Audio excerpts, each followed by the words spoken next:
Bonjour et bienvenue au balado Les Exportants, une initiative de Carrefour Québec International. Aujourd'hui, nous poursuivons notre série Exportateurs étoiles et j'ai la chance de rencontrer Éric L'Heureux, récipiendaire du prix Diversification de marché pour la région de la Mauricie pour l'entreprise Ambra Solutions.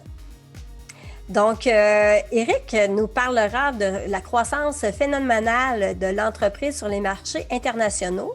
D'ailleurs, il y a 2 ans, l'entreprise gagnait le prix du nouvel exportateur et cette année, il se positionne comme exportateur au niveau diversification de marché. Donc, c'est impressionnant la croissance que l'entreprise a connue et ça, c'est grâce à un produit très innovant, qui n'existait pas sur le marché et qui permet, entre autres, aux personnes qui travaillent dans les mines d'avoir une meilleure qualité de vie.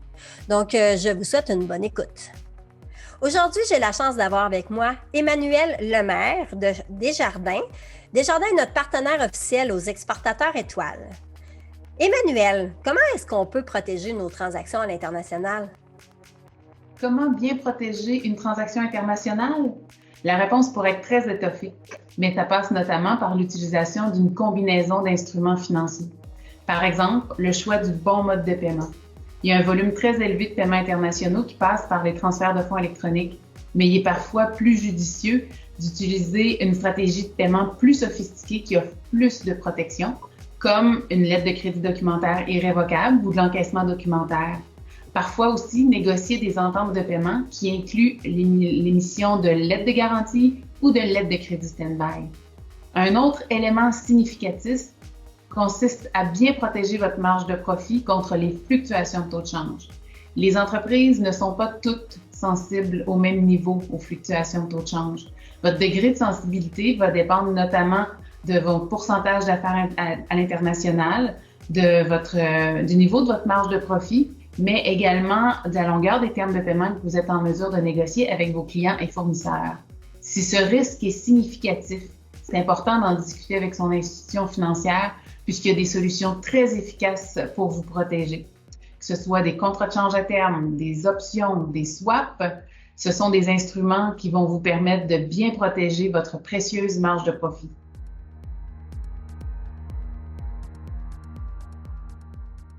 Bonjour Éric L'Heureux, comment ça va? Ça va très bien. Éric, tu travailles chez Solutions Ambra. Est-ce que tu peux me parler un peu de toi? Là, vous avez été récipiendaire du prix Diversification de marché cette année pour les exportateurs étoiles. Et puis, il y a 2 ans, c'était comme nouvel exportateur. Fait que là, j'ai hâte de discuter de tout ça ensemble. Donc, qui est Éric L'Heureux? En fait, Éric L'Heureux, c'est un petit gars qui est natif de la Mauricie, plus précisément de Saint-Tite, donc un petit cow-boy, qui en fait a étudié à Trois-Rivières, au cégep à Trois-Rivières, en fait une technique, qui a fait ses études d'ingénierie à Montréal, à l'Université Concordia. Donc, c'est une personne qui est passionnée, qui aime constamment trouver des défis. Puis, c'est intéressant parce que c'est exactement ce qu'on fait chez Solutions Ambra, c'est de trouver des solutions justement pour les défis que nos clients nous apportent. Donc, c'est un peu qui je suis. Donc, c'est quoi la solution de Solutions Ambra? Mes collègues, là, Sandrine, elle me disait c'est vraiment ingénieux, c'est un produit unique. Explique-nous ça. Bon. Solutions Ambra, comme j'expliquais, depuis 15 ans, ce qu'on fait, c'est qu'on répond à des besoins de nos clients. On construit des réseaux de télécommunications pour des clients industriels, des compagnies minières, des compagnies pétrolières, l'armée, Hydro-Québec.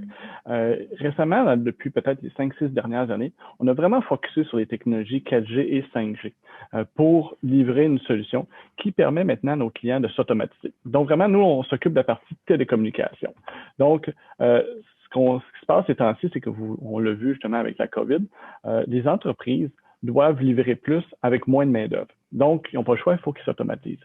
Mais pour automatiser des choses en mouvement, que ce soit des robots, que ce soit des camions, il faut un réseau de communication mobile qui est fiable.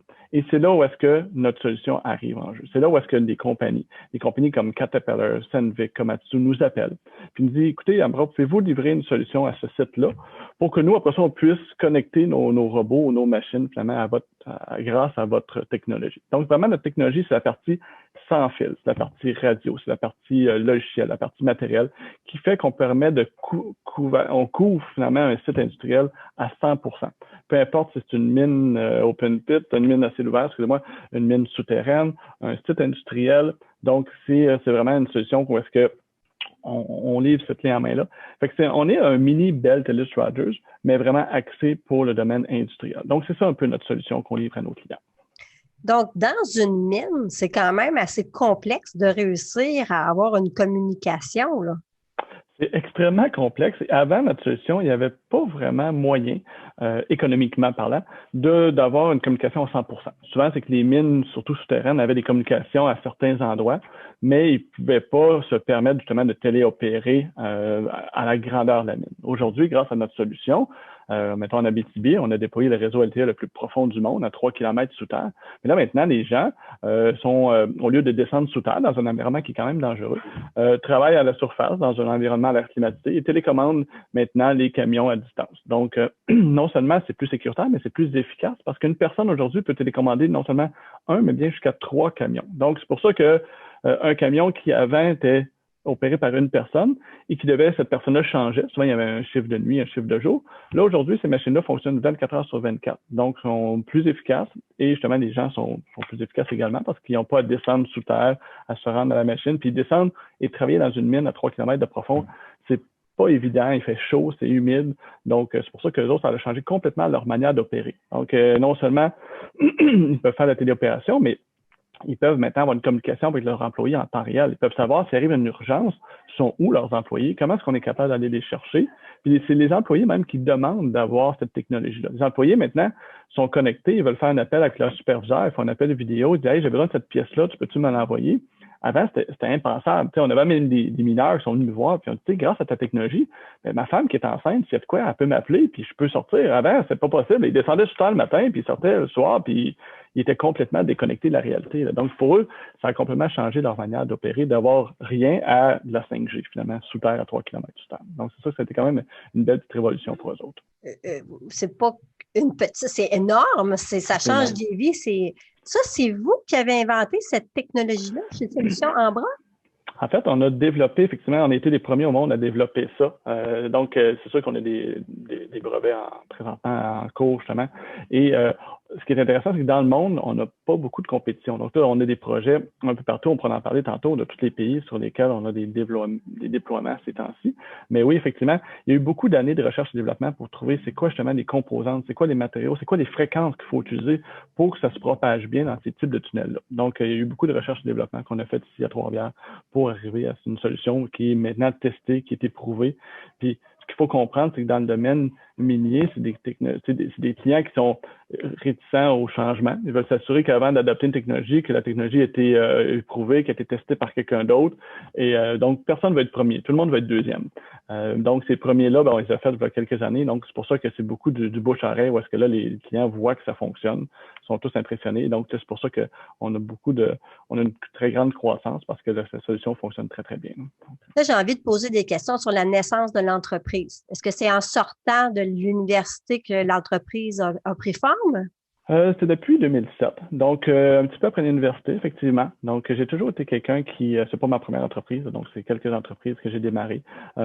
Puis, j'ai effectivement démarré ça parce qu'il y avait un besoin, effectivement, dans le domaine. J'ai toujours été dans le domaine des télécoms puis dans le domaine industriel.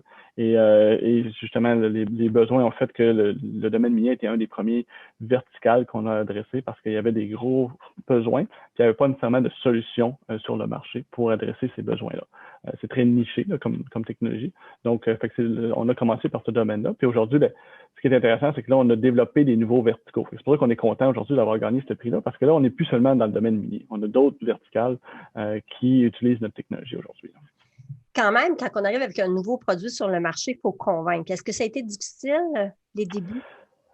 Oui, ça a été difficile, mais on a été chanceux de travailler. J'avais un des clients pour la technologie qu'on parle ici, le LTE, un client des BTB qui s'appelle Agnico. Ils nous ont fait confiance au jour 1. Ils ont dit, regarde, on sait que ça n'existe pas sur le marché, mais ils ont vu le potentiel, ils ont vu ce qu'on fait, ils ont vu notre équipe, puis ils ont dit, regarde, allez-y, on vous donne une carte blanche, pouvez-vous nous arriver avec une solution qui fonctionne? Et on a réussi le défi. Et justement, Agnico était ce premier client-là Et après ça, a déboulé une panoplie de clients parce qu'ils ont vu justement que ça fonctionnait bien. Puis même chez Agnico, ils ont gagné des prix grâce à ce projet-là, autant à l'interne qu'à l'international. Donc, il y a eu des prix à Berlin qui ont remporté tout ça grâce à ce projet-là, qui était une première mondiale finalement, là, donc qu'on avait fait avec eux. Donc, c'est quand même un beau success story. Donc, cette alliance-là vous a permis de prendre votre envolée. Là, tantôt, on parlait que des gros joueurs mondiaux vous appellent, là, vous autres, pour avoir la technologie. Effectivement. Donc là, maintenant, on a signé des ententes globales avec ce qu'on appelle les Tier 1, donc les plus grosses compagnies minières du monde. Donc, que ce soit des compagnies comme Newmont, des compagnies comme Vale, des compagnies comme ArcelorMittal, Rio Tinto, donc, veulent notre technologie. C'est rendu un standard dans l'industrie. Le LTE sous terre, c'est Ambra qui fait ça.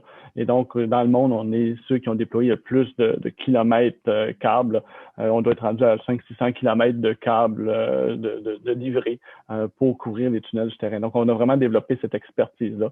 Et puis, même, on se fait appeler même pas juste par des mines souterraines, par des gens qui ont des tunnels qui veulent couvrir sous terre. Donc, on a vraiment cette expertise-là. Fait que oui, ça nous a apporté à plusieurs pays. Puis, ces compagnies minières-là qui sont globales, ils veulent non seulement qu'on fasse leurs mines au Canada, mais partout dans le monde. Donc, c'est pour ça que là, on a ouvert des bureaux récemment au Chili. Puis là, on a des projets qui s'en viennent dans plein de pays, finalement. Donc là, vous, là, le développement de marché, ça n'a pas été compliqué. Les gens ont appelé. Effectivement. Donc, on fait quand même une présence dans les shows qu'on appelle les shows miniers, les shows de l'industrie. Donc là, on n'a pas le choix d'avoir une présence. Fait qu'il y a quand même du développement en continu qui se fait. Mais c'est sûr que suite à ces récentes annonces-là, on a eu beaucoup d'appels, effectivement. Donc, fait que ça, on est chanceux. On pourrait peut-être faire un petit topo de l'entreprise là, pour bien situer. Donc, l'entreprise est située à Trois-Rivières. Là, on a parlé d'ouverture de bureaux ailleurs dans le monde. Donc, où est-ce qu'il y a des bureaux Ambra? Donc là, des bureaux Ambra, on en a le siège social de Trois-Rivières, sur le bord d'autoroute. On a un bureau au centre-ville de Montréal. On a un bureau au Chili présentement. Et donc, c'est les 3 bureaux officiels qu'on a. Cependant, on a des clients et des partenaires dans plusieurs autres pays. Donc là, c'est présentement nos projets en cours. On a des projets en plus du Chili, on a des projets au Mexique, aux États-Unis. On a des projets qui s'en viennent au Suriname, pas loin du Brésil. On a des projets au Ghana, au Zimbabwe et en Australie, donc qui sont en cours. C'est toujours dans le secteur minier? Cela, c'est dans le secteur minier. Puis dans les autres secteurs, dans les autres verticaux, cette année a été une grosse année parce qu'on a décroché 2 gros contrats dans 2 domaines complètement différents du minier. Donc, un qui est avec Hydro-Québec. Donc, pour tout ce qui est la technologie justement à l'IREC, à l'Institut de recherche, on va déployer notre solution pour qu'ils puissent raccorder justement des capteurs, donc 4G et 5G. Donc, dans le domaine, tout ce qui est l'hydroélectricité. Ils ont pris un peu, ils ont vu ce qu'on avait fait dans le domaine minier. Ils ont dit, c'est ça que ça nous prend. Donc, c'est pour ça qu'on a gagné un gros contrat avec Hydro-Québec. Et on a gagné un autre gros contrat aussi avec la Défense nationale du Canada. Donc, l'armée canadienne utilise maintenant nos technologies, qui, encore une fois, ont des besoins un peu similaires à ce qu'on avait développé dans le domaine minier, puis on l'a adapté plutôt pour la Défense nationale. Est-ce que c'est assez facile d'adapter le produit d'un secteur à l'autre?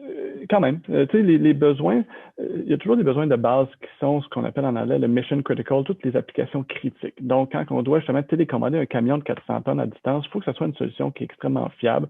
Donc, c'est ça qu'on a développé, c'est cette couche-là de logiciel et de matériel qui permet cette fiabilité-là. Quand on déploie un réseau, on garantit une disponibilité de 99,999 %. On se permet environ 2 minutes d'indisponibilité par année. Donc, c'est nos critères de conception. Par année. C'est nos critères de conception, effectivement.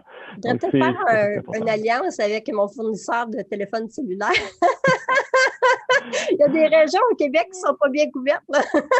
On est très au courant de ça. On est très au courant. Puis effectivement, on a des projets justement en téléphonie cellulaire et tout ça. Donc, on comprend très bien les enjeux de la disponibilité. Puis c'est pour ça que des projets comme ça, c'est pas nécessairement des belles téléchargeuses qui font ça, pas parce qu'ils sont pas bons, mais c'est parce que c'est très, très niché, c'est très focusé. Et mais ça se touche quand même. Les technologies cellulaires se ressemblent beaucoup. Là. OK. Donc là, dans le fond, le développement des marchés à l'exportation ont débuté comment? Est-ce que c'était les États-Unis le premier marché ou c'est vraiment au Chili parce que vous avez un bureau là-bas maintenant puis c'est là que ça se passait? Ça a commencé aux États-Unis, mais les projets majeurs, c'est au Chili, effectivement, que ça a commencé. Puis, il y a une historique en arrière de ça, c'est que, bon, le Chili, c'est un gros pays qui a beaucoup de mines, mais aussi c'est parce que le Chili a débloqué ce qu'on appelle des fréquences qui permettent justement aux compagnies minières d'avoir leur propre réseau LTE. Donc, il y a encore beaucoup de pays qui ne permettent pas ce type de déploiement. Donc, les fréquences n'ont pas encore été allouées soit au moyen d'enchères ou quoi que ce soit.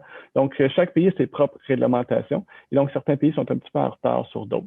Donc, c'est pour ça que pour l'instant, le Chili est très, très actif de ce côté-là. Au Canada, on est très actif parce que nous autres mêmes, on a nos propres fréquences cellulaires. Donc, il y a d'autres pays qui aujourd'hui de plus en plus permettent aux entreprises d'avoir leur propre réseau cellulaire. Donc, ça fait partie justement de l'évolution présente. Vous êtes une équipe de combien de personnes en ce moment?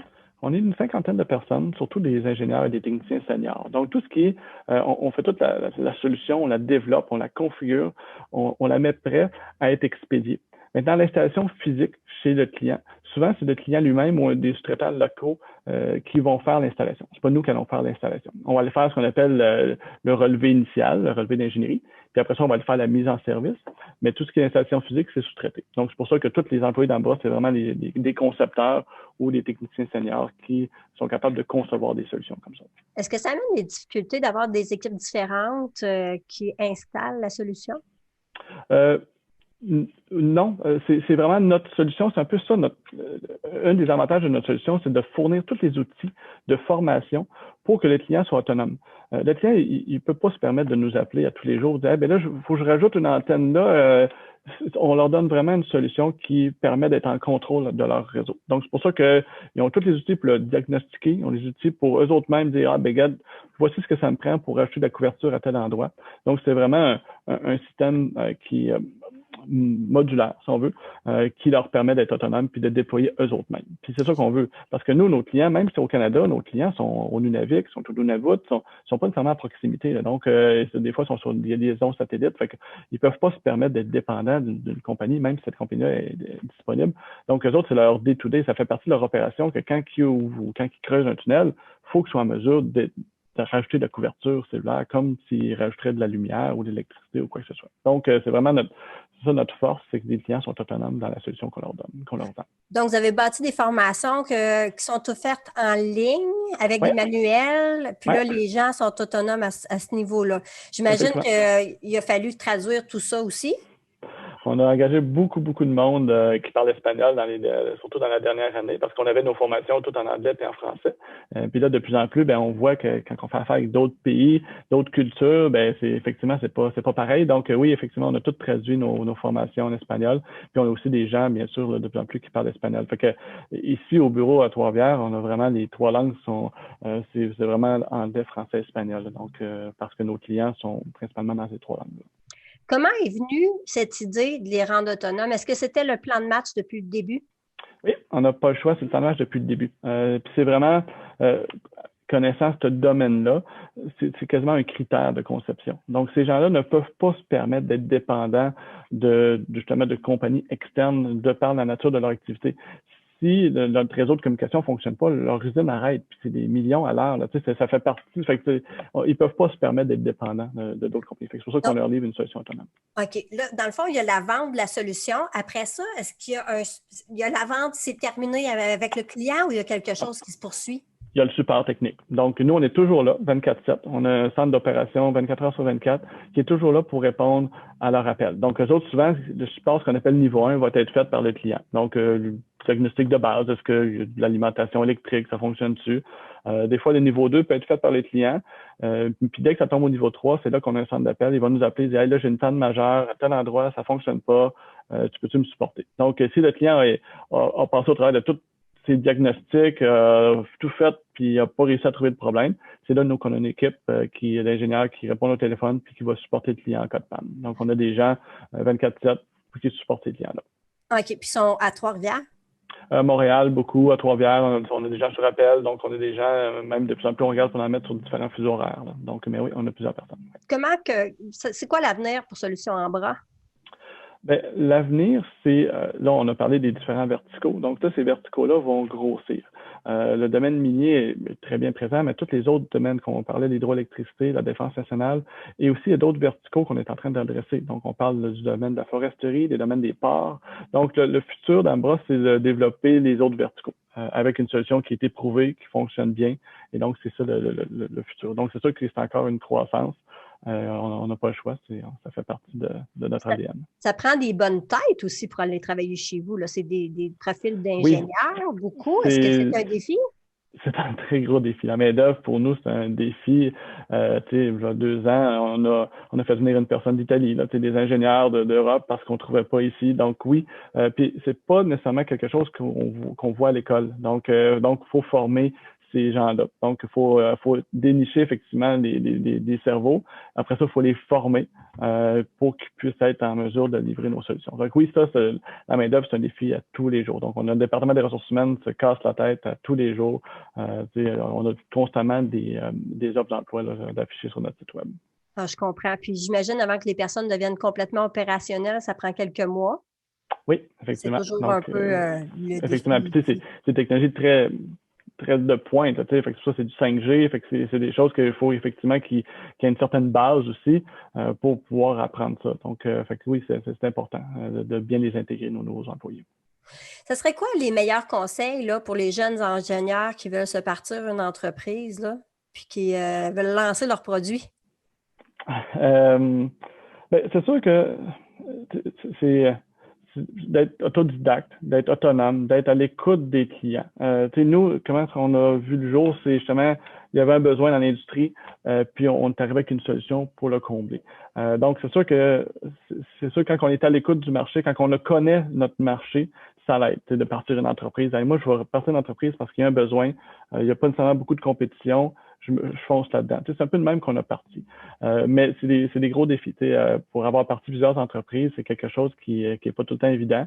Puis, c'est important d'avoir des ventes aussi. On a déjà parti des entreprises, puis c'est le fun d'avoir une solution, mais si tu n'es pas capable de vendre ta solution, l'entreprise, elle n'ira pas loin. Là. Donc, le département des ventes, pour moi, c'est quasiment des plus importants départements, parce que s'il n'y a pas de vente, peu importe ta solution, comment elle est bonne, malheureusement, l'entreprise n'ira pas très loin. Là. Donc, les ventes, puis se démarquer, c'est ça qui est important. Puis chez vous, il y a combien de personnes aux ventes pour donner un ratio? On est 3. Moi, je fais partie de ça. Donc, on est 3 ingénieurs aux ventes qui font des offres, des soumissions.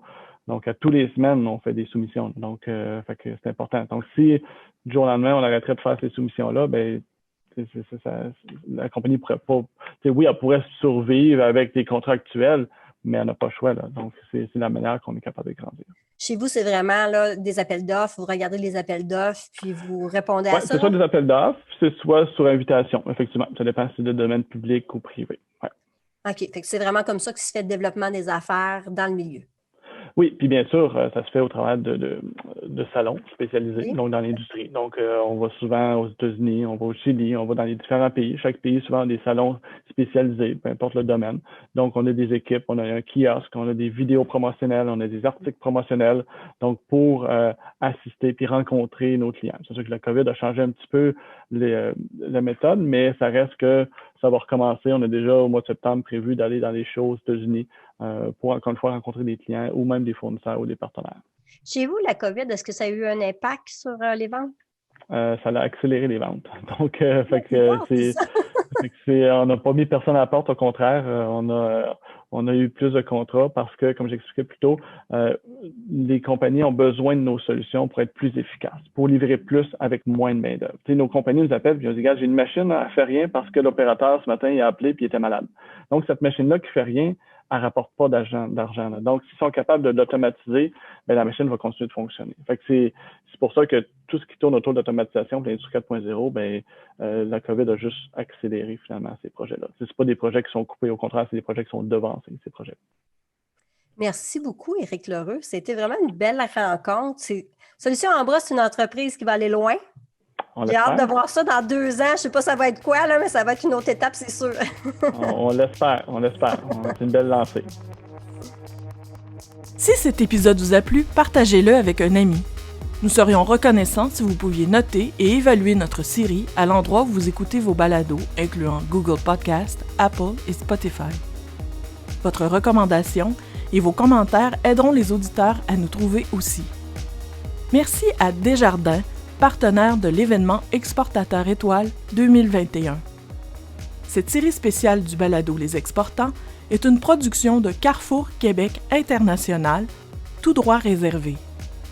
Bravo aux lauréats Et merci aux personnes qui ont participé à la création et à la mise en onde de l'épisode d'aujourd'hui. CQI remercie aussi ses partenaires financiers, Développement économique Canada et le gouvernement du Québec. Vous pouvez obtenir plus d'informations sur Carrefour Québec International sur notre site web au cqinternational.org. Le balado régulier Les Exportants sera de retour la semaine prochaine. Le prochain épisode de la série spéciale reviendra dans 2 semaines et ainsi de suite, en alternance tant qu'il y aura des lauréats. Merci d'avoir écouté Les Exportants, série spéciale Exportateur Étoile 2021. À bientôt!